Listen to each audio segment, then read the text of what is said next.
On Team Proof here, and today's video I'm gonna be going over the Gift 2 system that Bushiroad announced recently, talk about how it relates to spikes, and then give you guys some replays, kind of highlighting the things I'm going to be talking about coming up shortly.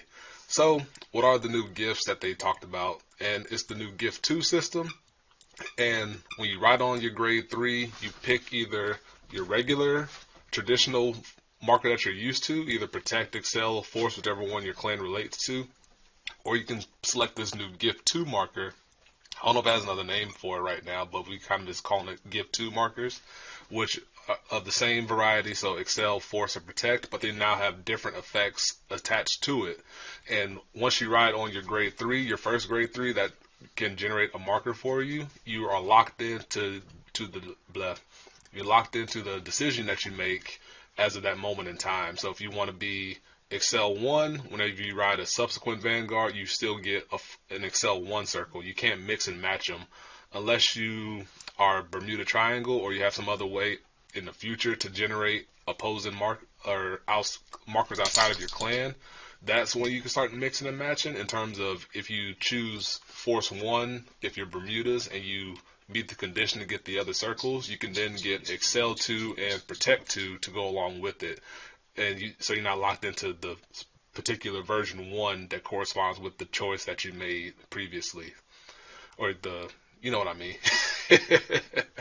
So what are the new changes? So for Force, that means you put it on your Vanguard or Rear Guard as usual, but instead of getting plus 10,000 power, your base critical now becomes crit 2. So every Vanguard or Rear Guard that attacks with it now has crit 2 attached to it, and you can't stack them. So at most, if you're going with Force 2, you can only have 3 of them on your front row units. Now that can, like I talked about, extend if you can generate Excel circles in the future. You can then put them together to have an Excel circle with Force 2 attached to it. And for Excel 2, instead of just getting blanket 10,000 power, you get the additional circle, and then as you generate the marker, you draw a card, and you loot. And instead of 10,000 power, it's 5,000 power now. So you trade in 5,000 worth of power to get an additional draw, which really helps out Excel clans that previously suffered through card advantage, and it helps a lot for the Excel clans that can easily generate the power, such as Tajikazes. So they can just keep feeding the power, and then they get the immediate refund from generating the extra Force circle or extra Excel circle, so they can dig one card deeper into their deck. They might be able to find more Excel targets to keep that chain going.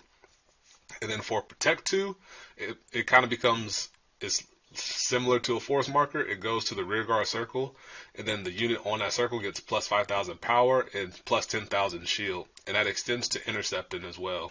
So it really only matters with intercepts there, because you intercept with it, it becomes a 20k or 15k shield depending on the inherent shield value of that particular unit.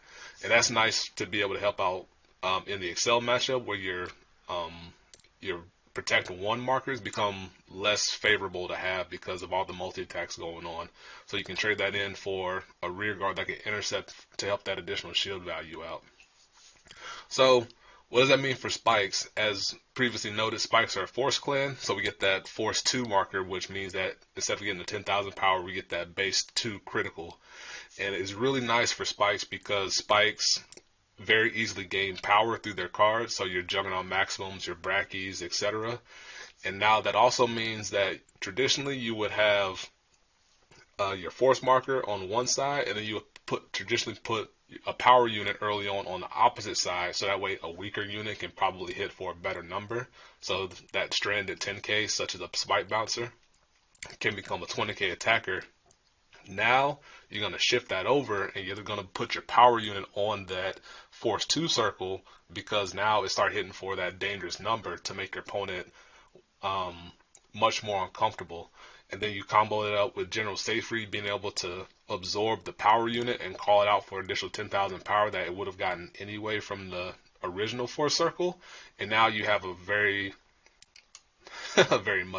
much more dangerous attacker that's going to be coming at you. And I conveniently put together some numbers just to help keep those things in mind. So for Juggernaut Maximum, he can be a 23k with his base skill, and then through Safe Freeze skill, he becomes a 33k, which forces at the very least 25,000 shield from your opponent's hand, which is guaranteed 2 cards. And then Seyfried has his own hit ability that makes it potentially restand, so you might have a restand and rear guard with crit 2 attached to it as well, which makes it much more dangerous that Seyfried already has an on hit attached to it, which makes for some fun ways to drain cards out of your opponent's hand to make way for future turns, or when you ride again to your next grade 3, things like that. And then Bracky can be 20k or 30k through Seyfried's skill, and then if you put an 8k booster behind Bracky, it becomes 38k, which is a very relevant number to have through all phases of Vanguard. Well, not counting the grade 4s that are 14 and 15k, but early on when your opponent Vanguard might be a 10k if you go first, or 12 or 13k base, that's a really relevant number to have. And then Panther, 15 with the Soul Blast, with the 5k Soul Blast, or 25k through Seyfried's skill.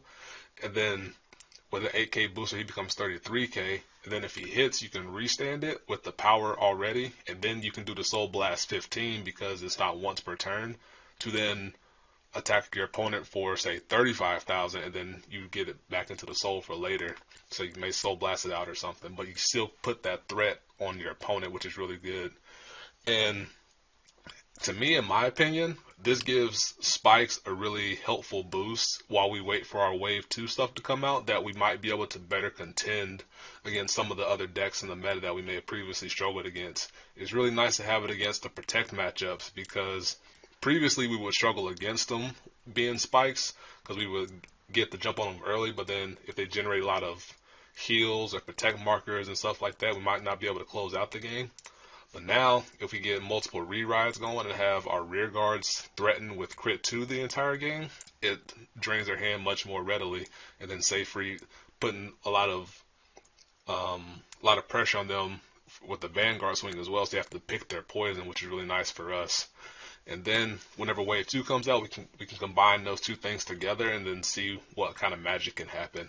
So, to me, in my opinion, Spikes are going to be more often than not choosing Force 2 over Force 1, at least on the standard side. On Premium, there's much more wiggle room to think about there, and it's much more deck dependent. So the Standard Plus version with Aggregates might want to favor Force 2 in some games, might want to favor Force 1. Hellhard 8 that uses Force markers will favor Force 1 because you're going to be attacking a lot anyway, and an extra power makes you hit over damage triggers much more likely. So things like that you want to keep in mind when you're testing out these gifts, and for your particular clan, and see what works best across other matchups. And that's what I like about these, that they make you think about what the matchup entails and what is much more advantageous for you in that particular matchup, which is something that Standard was missing, and it adds some more spice to Premium, which is already spicy in and of itself. But those are my thoughts on things. I hope you enjoyed this part of it. Hope you stick around for the replays. And yeah, I hope to see you in the next one. And that'll do it for me. Peace. Be easy.